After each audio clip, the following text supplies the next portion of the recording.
Hello students, welcome again. तो हमारा आज का टॉपिक है प्रॉपर्टीज ऑफ डिटर्मिनेंट। तो फर्स्ट प्रॉपर्टी है if rows and determinant rows and columns of a determinant are interchanged, then the value of determinant remains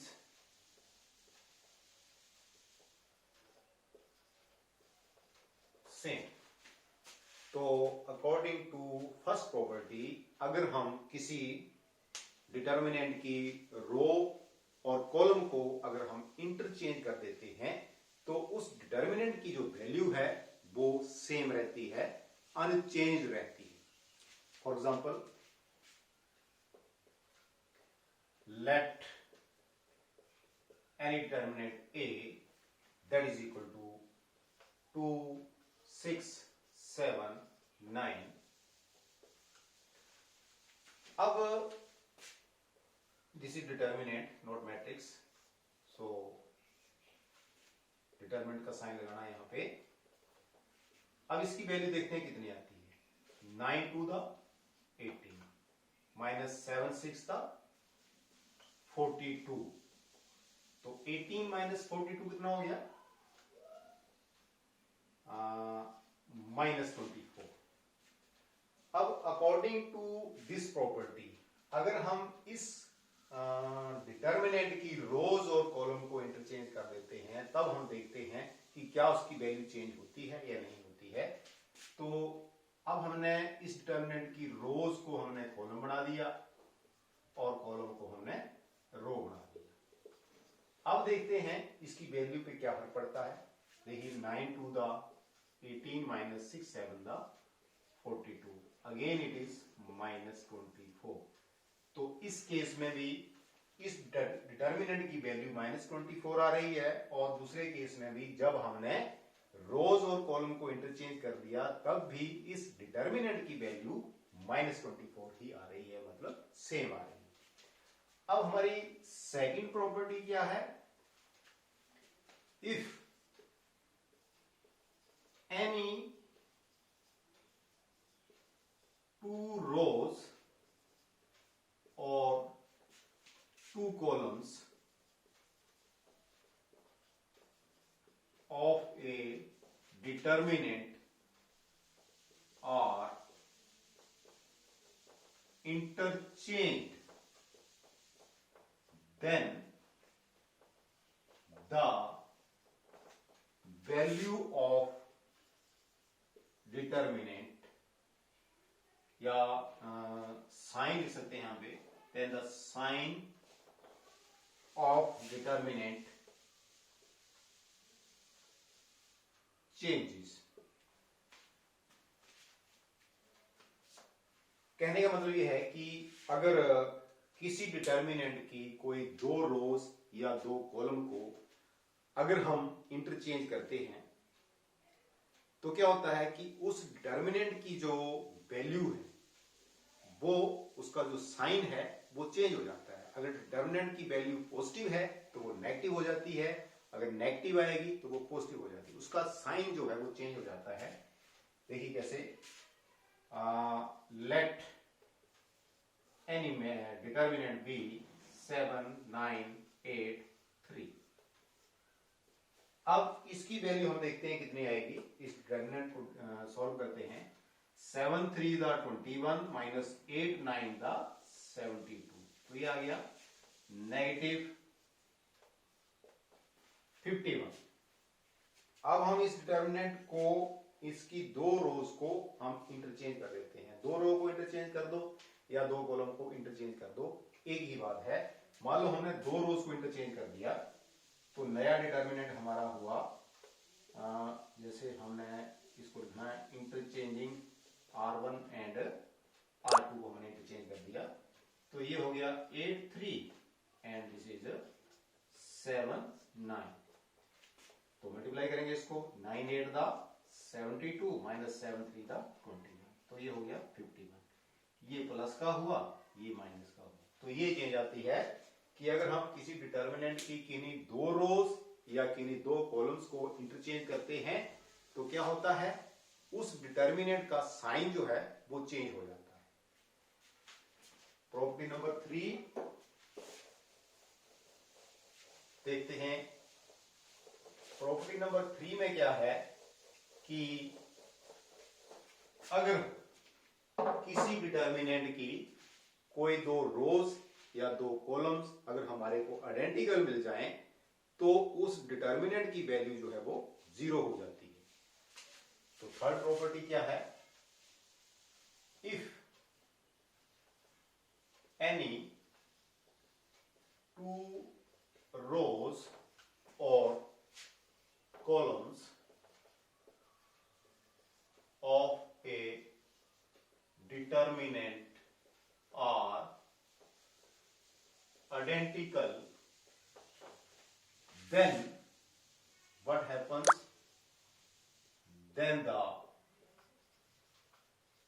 value of determinant is 0। कि अगर कोई डिटर्मिनेंट है, उसकी कोई दो रोज या कोई दो कॉलम जो हैं वो हमारे को आइडेंटिकल मिल जाते हैं, तो उस डिटर्मिनेंट की वैल्यू जो है वो 0 हो जाती है। फॉर एग्जांपल, लेट डिटर्मिनेंट ए जो है हमारे पास 3 7 9 है, 5 4 3 है और यहां पे 3 7 9 है। अब यहां पे क्या है कि C1 और C3 जो है वो आइडेंटिकल है, because C1 and C3 are identical here. तो क्या होगा, सो वैल्यू ऑफ डिटर्मिनेंट हम डायरेक्टली इसको 0 लिख सकते हैं। इस प्रॉपर्टी को हम मेंशन करके डायरेक्टली इसको हम सॉल्व भी नहीं करेंगे क्योंकि हमारे पास प्रॉपर्टी है। अगर हमारे को यहां पे दो कॉलम जो है वो हम देख रहे हैं कि ये हमारे को आइडेंटिकल मिल रहे हैं, तो इसका मतलब ये है कि इसका डिटर्मिनेंट की वैल्यू जो है वो डेफिनेटली वो 0 ही आनी है। इसको हम करके देख लेते हैं। दिस इज 3 इंटू ये 4 7 3 9 हो गया, आगे -5 इंटू ये रो चली गई, ये कॉलम चला गया, 7 9 7 9 हो गया, प्लस 3 कर दिया इसको, 3 से मल्टीप्लाई, तो 7 4 एंड 9 3 हो गया। तो ये हो गया 3 into 9 4 the 36 -3 7 the 21, -5 into 9 7 the 63 -9 7 the 63, plus 5 into 7 3 the 21 -9 4 the 36। तो ये कितना आ गया, 3 into 36 -21, 5 and 1 that is 15, -5 into 63 minus 63 that is 0, plus 5 into 21 minus 36 that is minus 15. So 3 into 15 that is 45 minus 0 minus 45. So this is equal to 0. तो अगर किसी determinant की कोई भी दो रोज या दो कॉलम जो हैं वो आइडेंटिकल हमारे को मिल जाते हैं तो हम डायरेक्टली लिख सकते हैं कि डिटर्मिनेंट की वैल्यू जो है वो इक्वल टू 0 होगी। अब हमारे पास प्रॉपर्टी नंबर 4 है, if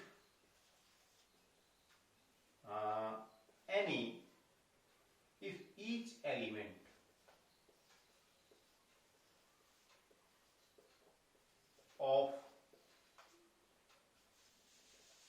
any row or column are multiplied by a constant k, then the value of determinant gets multiplied by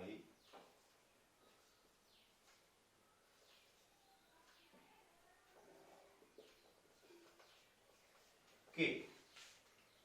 कि अगर डिटर्मिनेंट की कोई रो या कोई एलिमेंट है और उसके सभी एलिमेंट्स को हम किसी नॉन जीरो कांस्टेंट k से अगर हम मल्टीप्लाई कर रहे हैं तो सारे डिटर्मिनेंट की जो वैल्यू है that gets multiplied by that constant k।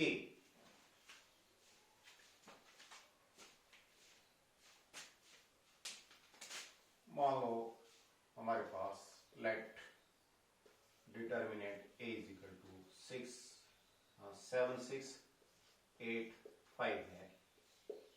अगर हम इस डिटर्मिनेंट को k से मल्टीप्लाई कर देते हैं, किसी रो को हम k से मल्टीप्लाई कर देते हैं, जैसे मान लो R1 को हम k से मल्टीप्लाई कर रहे हैं k इंटू R, तो हमारे पास हो गया ये डिटर्मिनेंट a जो है 7k 6k ये 8 और 5 हो गया।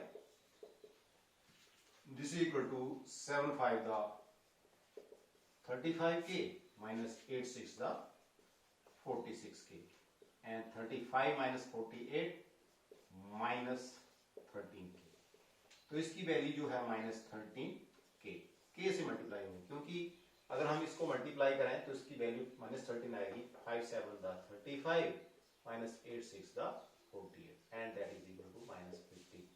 तो अगर हमने किसी रो को, फर्स्ट रो को हमने k से मल्टीप्लाई कर दिया है तो इसकी जो डिटर्मिनेंट की जो वैल्यू आई है वो k से मल्टीप्लाई हो गई। So this is gets multiplied by k। तो ये प्रॉपर्टी नंबर 4 है। अब प्रॉपर्टी नंबर 5 देखिए,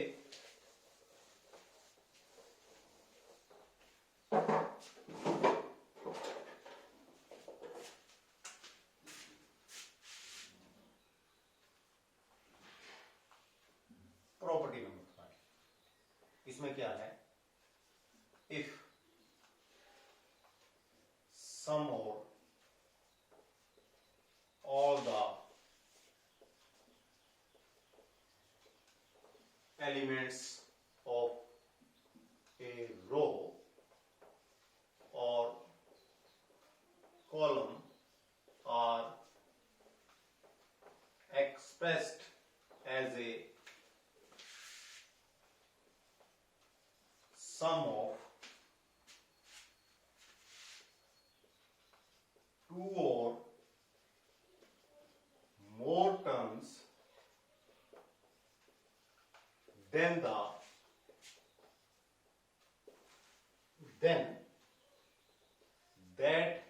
the determinant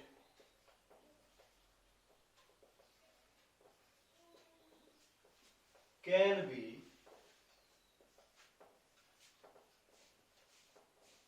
expressed as a sum of two or more determinants।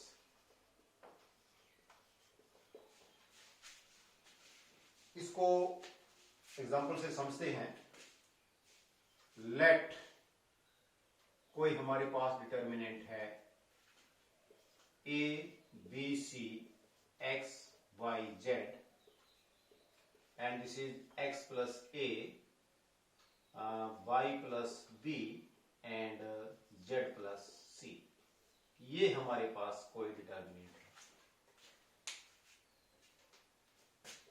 अब इसमें हमने क्या लिखा है, ये प्रॉपर्टी क्या बोल रही है कि किसी भी रो या किसी भी कॉलम के अगर उसमें से कुछ एलिमेंट्स या उसके सभी एलिमेंट्स जो हैं अगर उनको एक्सप्रेस किया गया है सम ऑफ टू और मोर टर्म्स, जैसे यहाँ पे ये कॉलम नंबर 3 में क्या है कि इसमें एक टर्म नहीं है, इसमें सम ऑफ टू टर्म्स है, तेरा सम ऑफ टू टर्म्स है इस कॉलम 3 में।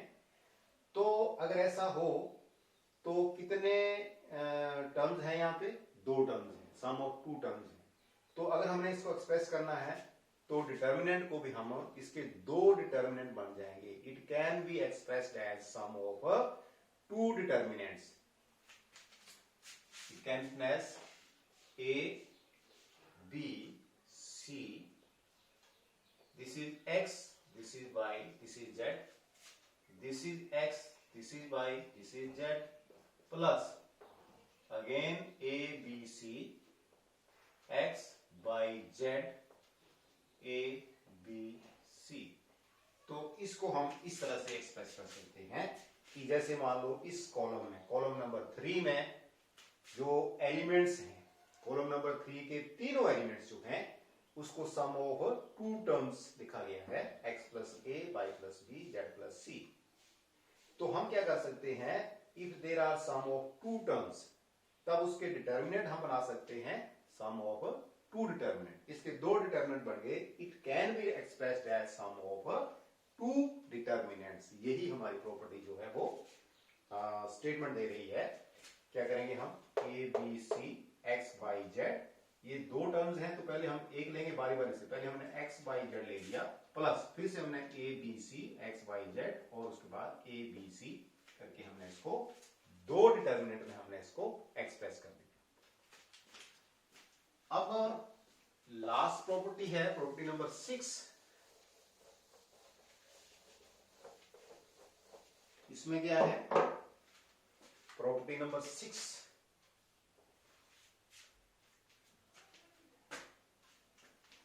to each element of any row or column of a determinant, the equimultiples of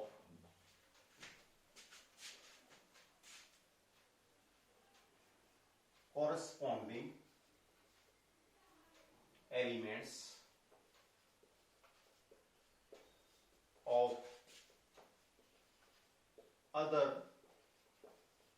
row or column are added, then the value of determinant remains the same।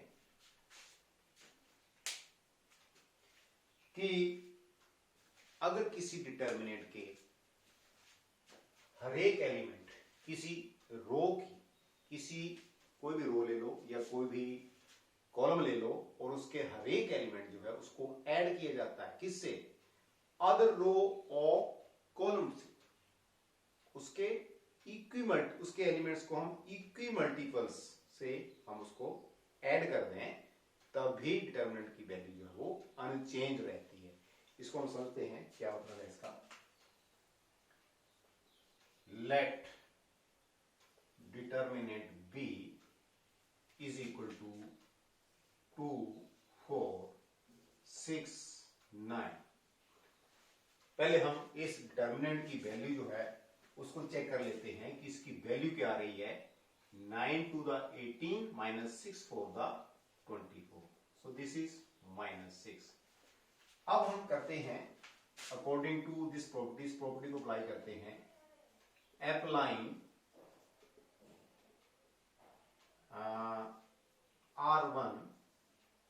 R1 plus 2R। अब इस चीज को समझिए, अब आपको समझ आएगा कि ये प्रॉपर्टी क्या कह रही है कि to each element of any row, each element of any row or column of a determinant the equimultiples of corresponding element. अब यहाँ पे R2 को हमने इक्वी मल्टीप्लाई किया, 2 से इसके सभी एलिमेंट्स को R2 मल्टीप्लाई होगा ना, equi multiples of corresponding elements of other row और कॉलम अगर हम करें तो डिटर्मिनेंट की वैल्यू जो है वो अनचेंज ही रहती है। देखिए अब R1 को हम ऑपरेट कर रहे हैं, R2 हमारी वही रहेगी, 6 9 हमने वैसे लिख दिया। तो R1 प्लस 2R2 इसको हमने 2 से मल्टीप्लाई करना है और इसके कोरस्पॉन्डिंग एलिमेंट्स में हमने इसको ऐड कर देना है। ये इस ऑपरेशन का मतलब है। R1 को हमने ऑपरेट किया, क्या ऑपरेट किया, R1 plus 2R2। So 6 two the 12 plus 2 14, 9 two the 18 plus 4 22। अब देखते हैं 14 9 द 126 माइनस 26 द 132। अगर इसको हमने लेस किया तब भी -6 आया। अब हम देख रहे हैं कि ये दोनों वैल्यू जो हैं, पहले जो हमारा डिटर्मिनेंट v है उसको हमने सॉल्व किया तो उसकी वैल्यू जो आई -6 आई। फिर हमने ये प्रॉपर्टी नंबर 6 अप्लाई की कि R1 को हमने ऑपरेट किया, R1 प्लस 2R2 किया, तब भी इसकी वैल्यू जो है वो सेम ही रह गई है। So these are the 6 properties जो हमने ये एक्सरसाइज हमारी 4.2 है इसमें हमने यूज करनी है।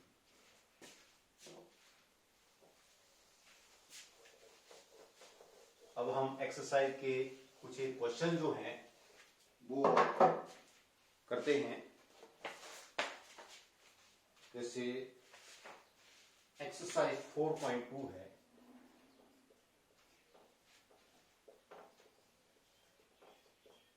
exercise 4.2.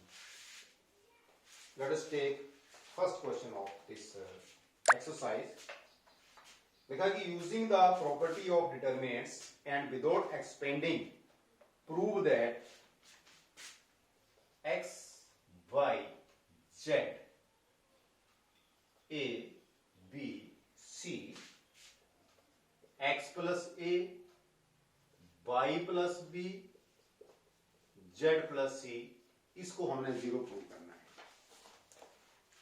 लिखा है विदाउट एक्सपेंडिंग, इसको एक्सपेंड नहीं करना। एक्सपेंड का मतलब है कि अगर हम इसको डायरेक्ट एक्सपेंड कर देंगे तभी इसकी वैल्यू जो है वो 0 ही आ जाएगी। लेकिन हमने इसकी वैल्यू 0 जो है वो हमने शो करनी है with the help of applying property, जो हमने अभी अभी 6 प्रॉपर्टीज पढ़ी हैं। There are 6 properties of determinant. हमने उन प्रॉपर्टीज का यहाँ पे यूज करना है। इनको डायरेक्ट हमने एक्सपेंड नहीं करना है, only applying those properties which we have studied right. तो सबसे पहले हम अप्लाई करेंगे,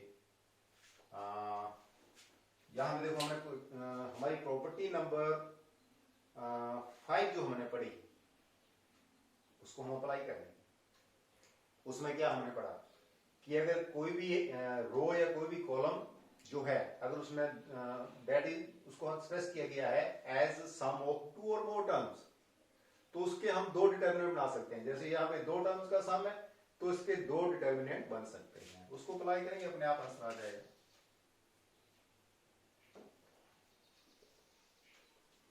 अप्लाइंग प्रॉपर्टी नंबर 5, उसका आप हवाला भी दे सकते हैं। आप सारी प्रॉपर्टी अगर आपको याद है तो आप लिख सकते हैं, या सिंपली नाम ही लिखो तो भी कोई दिक्कत नहीं है। सिंपली ये लिखो x, y, z, a, b, c। पहले हमने x, y, z ले लिया, प्लस फिर हमने x, y, z, a, b, c और फिर हमने a, b, c। तो ये सम ऑफ 2 टर्म्स था, तो ये सम ऑफ 2 डिटर्मिनेंट्स हो। अब इस डिटर्मिनेंट की वैल्यू जो है वो 0 आ गई। क्यों? क्योंकि यहां पे C1 और C3 दे आर आइडेंटिकल, और इस डिटर्मिनेंट की वैल्यू जो है वो भी 0 आ गई। भाई because C2 and C3 are identical. यहां पे हम लिख सकते हैं because C1 and C3 are identical in first determinant, and C2 and C3 are identical in second determinant. तो इसकी वैल्यू 0 हो गई, so is equal to right hand side. तो ये प्रूव हो गई। और क्वेश्चन देखते हैं, क्वेश्चन नंबर 3 ले लेते हैं हम। ये क्वेश्चन नंबर फर्स्ट हो गया।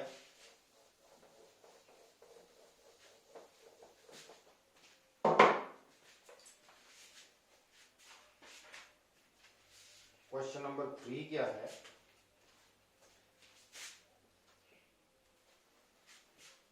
2 7 2 3 5, this is 7 8 9 65 75 86। इसको हमने 0 के बराबर प्रूव करना। तो यहां पे देखिए हम क्या प्रॉपर्टी अप्लाई करते हैं। 6 प्रॉपर्टी में से हमने हमारी जजमेंट होनी चाहिए कि हमने इसको 0 प्रूव करना है। तो ये हमारे विवेक पर डिपेंड करेगा कि हम यहाँ पे कौन सी प्रॉपर्टी जो है उसका हम यहाँ पे यूज करें। तो देखिए प्रॉपर्टी नंबर 6 ही लगेगी यहाँ पे।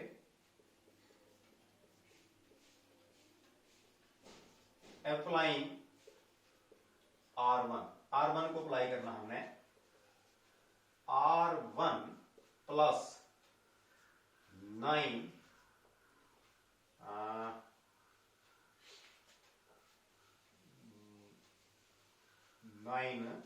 R2 कर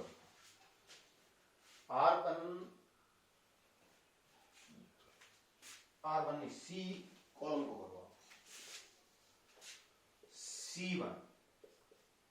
C1 प्लस 9C2। उससे क्या होगा?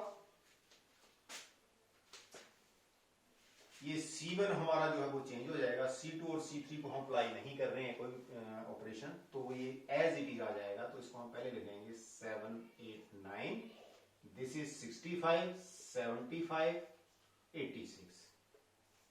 अब C1 को हमने ऑपरेट करना है। C1 प्लस 9C2, मतलब इसके कॉलम नंबर 2 जो है इसके सभी एलिमेंट्स को हमने 9 से मल्टीप्लाई करना है, और कोरोस्पोंडिंग एलिमेंट्स को हमने C1 के जो एलिमेंट्स हैं उसमें हमने ऐड कर देना है। तो दिस इज 9 7 63 प्लस 2 65। आप ऐसे लिख लो graph. 2 plus 9 into 7 and 3 plus 9 into 8, 5 plus 9 into 9. So this is equal to 2 plus 9 7 63, ये 65 हो गया। इसको किया हमने तो ये 75 हो गया। इसको हमने 9 9 81 plus 5, ये 86 हो गया। ये 7 हो गया, ये 8 हो गया, ये 9 हो गया।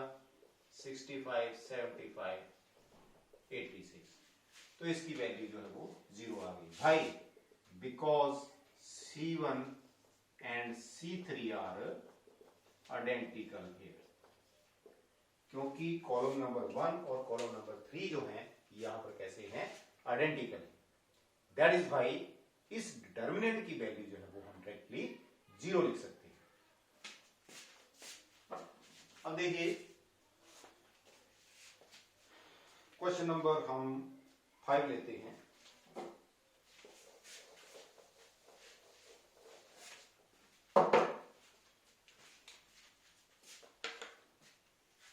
क्वेश्चन नंबर 5 क्या है हमारा?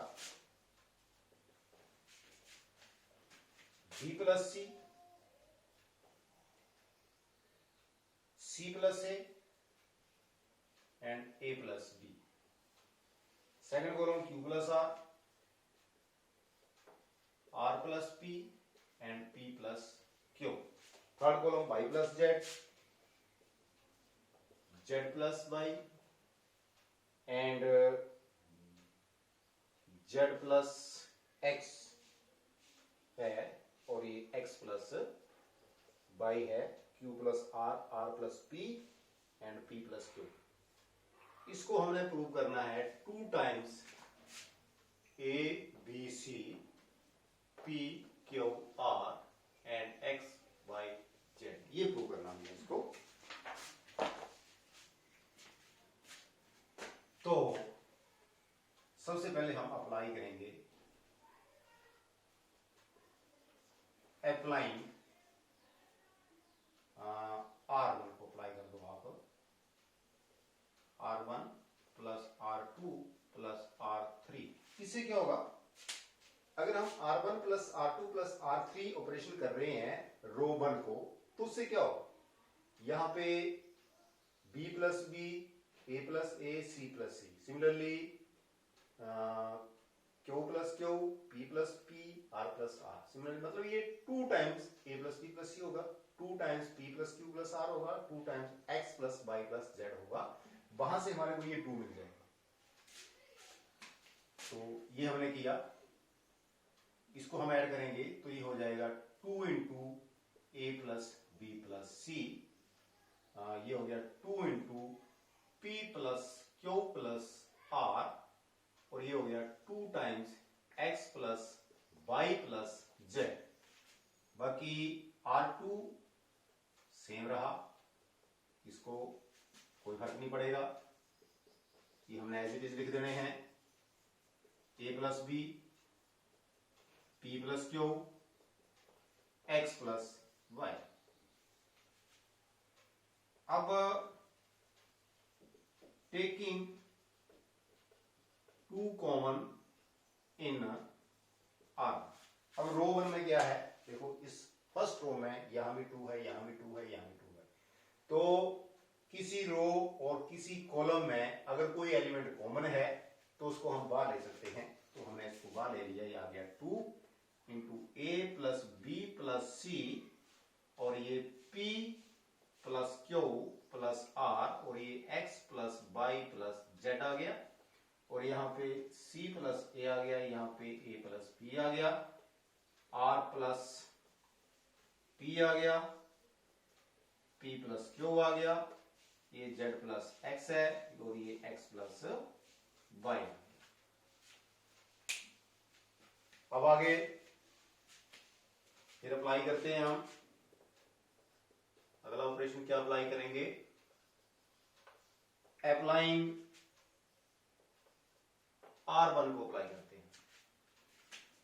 अब देखिए यहां पे हमारे को A B C P Q R X Y Z चाहिए है, तो A plus B plus C में से हम C प्लस A माइनस कर दें तो AC कैंसिल हो जाएगा, हमारे पास B रह जाएगा, एक एलिमेंट रह जाएगा।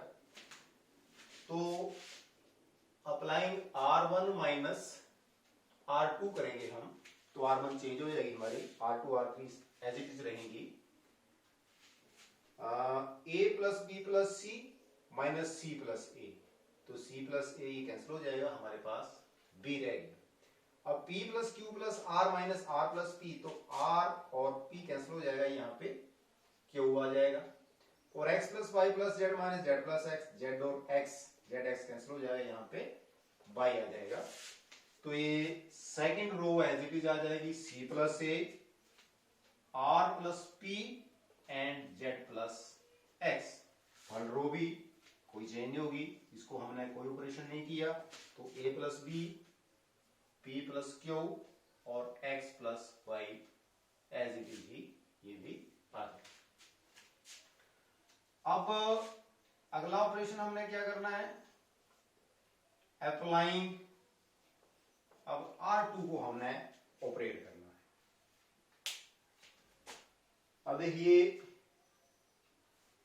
C plus A, A plus B, C plus A में से मतलब R2 माइनस R1 करें तो यहां से हमारे को कुछ भी कैंसिल होने वाला नहीं है, R3 माइनस R1 करें तो यहां से कैंसिल हो जाएगा, ये R3 को हम ऑपरेट करें R3 माइनस R1 उससे क्या होगा, a plus B minus B, B भी कैंसिल हो जाएगा, a बच जाएगा, p plus Q, Q cancel हो जाएगा, यहाँ पे y कैंसिल हो जाएगा, सिंगल सिंगल एलिमेंट हमारे पास रह जाएगा। तो आगे आगे हमारे पास b q y, क्योंकि r1 को हमने ऑपरेट नहीं किया तो r1 एज इट इज आ जाएगा। किसको ऑपरेट किया हमने, r3, तो r2 भी एज इट इज आ जाएगा, c plus a r plus p and z plus x। अब इसको हमने r3 माइनस r1 करना है, r3 minus r1, a plus b minus b, b भी कैंसिल हो गया, ये आ गया a, p plus q minus q, q q cancel हो गया, आ गया हमारे पास p, x plus y minus y, y cancel हो गया, हमारे पास आ गया x। अब आगे देखिए,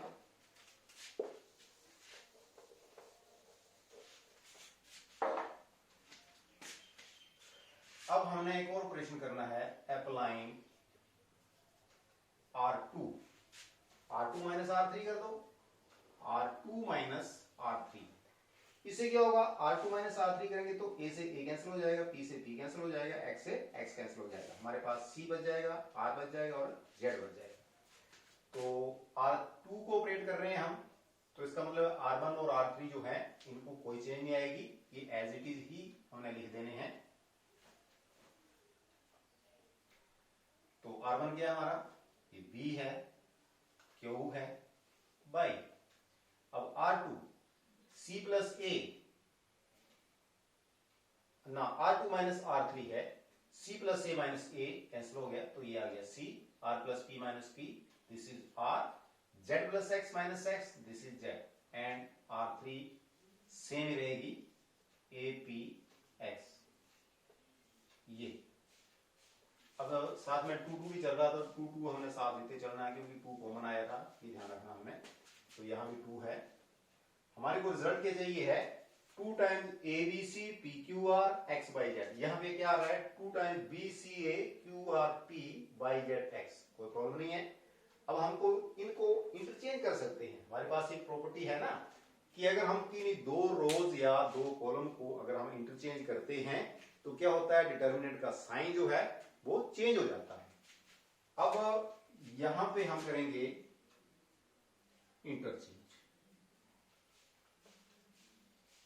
इंटरचेंजिंग R1 एंड R3 को इंटरचेंज कर लेते हैं, क्योंकि A हमारे को यहां ऊपर चाहिए, R1 और R3 को इंटरचेंज कर लेते हैं। तो क्या मिला हमारे को, 2 टाइम्स, ये ऊपर चला गया सारी रो, A P X, और ये इसको हमने कुछ नहीं किया सेकंड रो को, तो ये एज इट इज ही रहेगी, C R Z। ये जो है वो नीचे आ जाए क्योंकि इंटरचेंज हो गया R1 R3, R1 उठा के हमने यहां रख दिया, R3 यहां से उठा करके हमने यहां रखनी है, तो ये B Q Y। अब ये इंटरचेंज किया तो साइन ये नेगेटिव हो गया, क्योंकि हमने प्रॉपर्टी में पढ़ा है कि जब हम दो रोज या दो कॉलम को इंटरचेंज करते हैं तो डिटर्मिनेंट का साइन जो है वो चेंज हो जाता है। अब फिर से हम इंटरचेंज करेंगे, अभी हमारा जो रिक्वायर्ड रिजल्ट है वो नहीं आ रहा है, यहाँ पे APX है, यहाँ पे C है, यहाँ पे C है, तो यहाँ पे ये वाले रो ऊपर चाहिए, तो इसको भी हम इंटरचेंज कर देंगे। Again interchanging R2 and R3 को इंटरचेंज कर दिया हमने, तो इंटरचेंज करेंगे तो माइनस साइन जो है पहले है बार, तो ये A P X, ये हो गया B Q Y C R Z। अब ये माइनस माइनस प्लस हो गया, तो ये 2 times A P X B Q Y and C और Z आ गया हमारे पास, और यही हमने प्रूव करना था। और क्वेश्चन देखते हैं।